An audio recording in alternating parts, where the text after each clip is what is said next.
And we're kicking off today with Smackdown, as mere hours before the show, it was announced that Asuka would be presented with a brand new Women's Championship.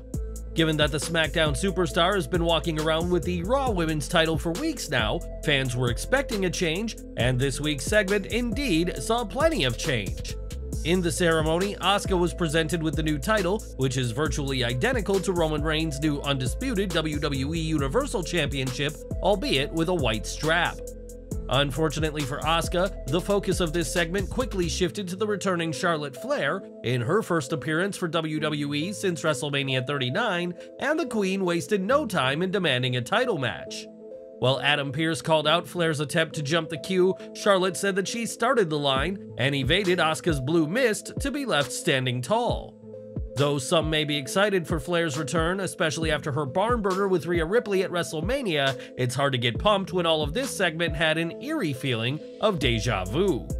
Once again, Flair is being thrust into the women's title picture, and once again, it is coming at the expense of the talented Asuka. Fans haven't forgotten that it was Flair who broke Asuka's undefeated streak in 2018, and it was Flair who dethroned Asuka as SmackDown Women's Champion in 2019, days prior to WrestleMania 35. If history is any indicator, Flair could soon be able to rain on Asuka's parade again, though WWE is at least trying to make things interesting, as Bianca Belair has been promised a rematch with Asuka.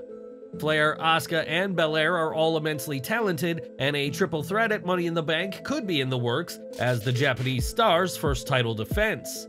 If so, the odds won't be in Asuka's favor, and she'll have to contend with a possible cash-in attempt. So do you think Asuka's reign is already coming to an end? And what do you think of Charlotte's return?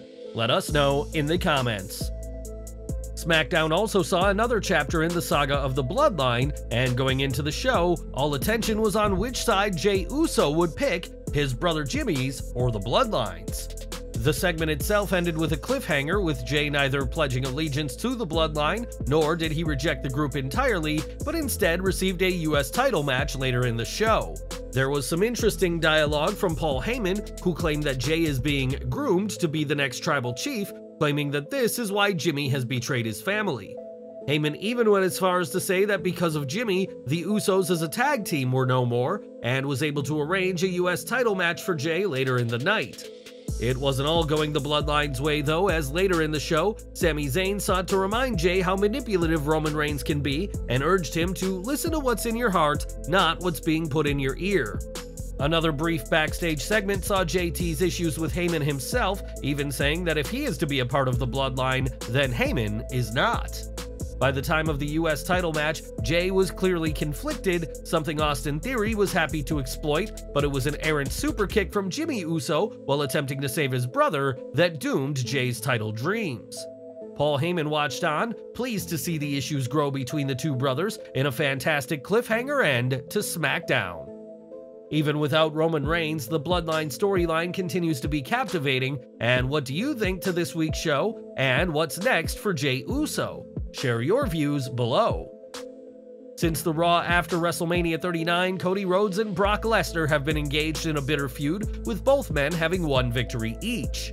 With Cody winning at Backlash and Lesnar evening the score at Night of Champions, a match is expected for SummerSlam, and expect things to get graphic. As we previously reported, WWE has a plan for a stipulation between the pair, and it's been said that the stipulation will be one WWE hasn't used in some time. The Wrestling Observer newsletter noted that WWE is currently considering a bull rope match for SummerSlam, but that nothing has been confirmed at this time. What we do know is that Lesnar's next appearance for WWE will come during the post-Money in the Bank episode of Raw, so perhaps we'll get an answer during that show.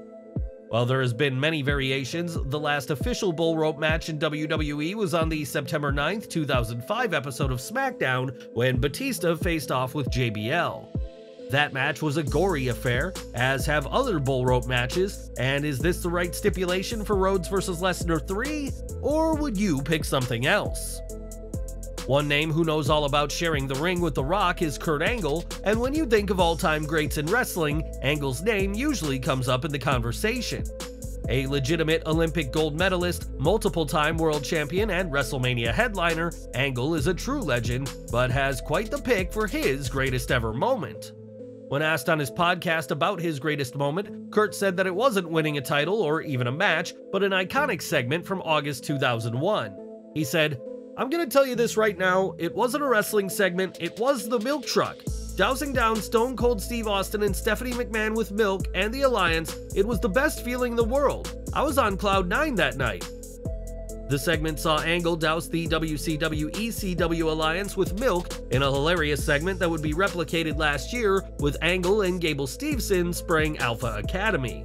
Mere weeks after the segment, Angle would win the WWF title in his native Pittsburgh, but celebrating with his family in the ring is nothing compared to dousing the Alliance with milk. In just 7 days, CM Punk will make his return to AEW programming as part of the very first episode of AEW Collision. A lot has been said about Punk's return, with many wondering why he is getting a second chance after All Out, and Eric Bischoff has once again made it clear what he thinks of the former champion. During his Strictly Business podcast, Bischoff pointed out the wide gap in ticket sales between All In, an event Punk hasn't been promoted for, and AEW Collision, a show that will be centered around him. He explained, "CM Punk has set himself up for just a dramatic failure. CM Punk came in with all this mystique, and he did a good job of creating that mystique and maintaining it. For that I have respect, but once he got there, Punk didn't deliver. The audience has started to turn against him. The rabid CM Punk fan base has diminished substantially. If I was Tony Khan, I would not bring Punk to the UK. I would establish the fact that I could sell 70,000 tickets without him. They sold 65,000 tickets, then they announced his return. How many additional tickets have they sold? It's incremental at best, and now they're having a hard time selling out these Collision shows with Punk as a centerpiece." While All In will be AEW's biggest ever event, AEW Collision has been seriously struggling, with one taping for later this month selling under 1,000 tickets. A lot of AEW's future is riding on CM Punk's return being a success, but Bischoff can't see that happening. And do you think Eazy-E has a point? Sound off in the comments below. Since Lacey Evans returned to WWE TV last week, Sergeant Slaughter has been outspoken against her, claiming that the real-life US Marine has been stealing his gimmick. Evans returned to action in camo gear and donning a drill sergeant hat, something Slaughter has been outspoken about on social media, but now the Hall of Famer has shared a vile comment online. On Twitter, a troll claimed that the disgraced Chris Benoit had more respect for the wrestling business, as he called Jimmy Snuka first to make sure he was stealing his gimmick. This, of course, is a cruel joke about Benoit killing his wife and son, and is a nod to the allegations that Snuka murdered his girlfriend Nancy Argentino in 1983.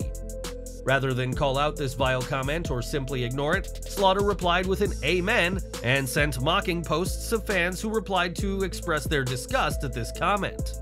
Chris Benoit's legacy will always be disgraced by his final moments, and for Slaughter to see the funny side of this is shocking, and we wonder if this will affect any future appearances for WWE.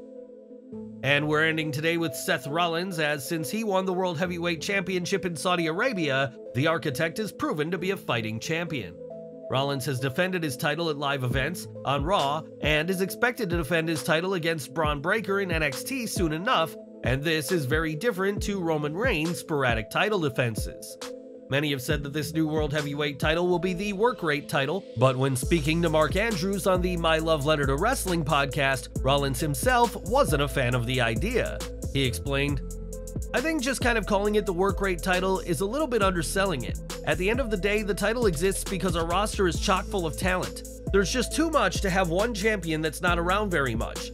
I think the fact that we had so many worthy contenders, people that could hold this championship, I think that's the reason the title exists. If we had a weak roster and things weren't good and stuff wasn't hot, it might be a different story. It might be fine just to have one champion who wasn't around, didn't want to make live events, but that's just not the case.